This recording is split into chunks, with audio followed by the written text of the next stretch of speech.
Njengamanje zimbili kuphela izinto ezisalele uShembe lohlele esihlalweni uNyazi. uShembe kumele athathe izinkomo ezithi mo ahambe aye eNdlunkulu lapha eMashobeni ayothela amanzi esilweni. uNyazi lwezulu kumele lithathe izinkomo liyothela amanzi esilweni liyoshweleza laphana uNyazi lwezulu liyoshweleza laphana luxolise ekutheni kulobu bulima lobu obubonwe isilo. Bhongile ngonyama manje libhongile ibhubesi. Sithi silo uShembe uyisilima. Manje uShembe into kumele ayenze kumele athathe izinkomo ahamba ayoxolisa esilweni ekutheni abe isilima ngoba ngempela yini enye uShembe kumele ayenze kahle kahle yena ubelani isilima phambi kwesilo.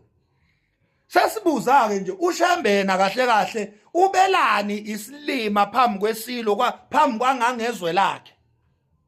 uShembe kumele athathe izinkomo ayoxolisa esilweni ngokuba isilima. Ile into uShembe ekumele ayenze mayehlulwa yilonto kumele athuthe emhlabeni wesilo ngoba isilo asisifuni isilima emhlabeni waso.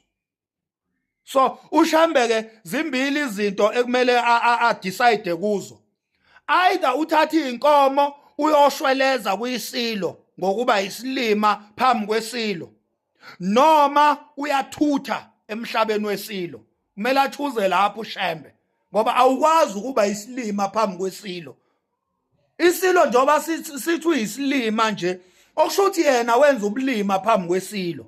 Asikwazi ke thina ukulo sithi isilo sithuka inhlamba isilo sirongi. uShembe yena uyena orongi ngokuba isilima phambi kwesilo. Ubenzelani yena ubulima phambi kwesilo? uShembe kumele athathe inkomo ayoshweleza laphana athela amanzi esilweni axolise ngokwenza ubulima phambi kwesilo. Ngibonga ithuba.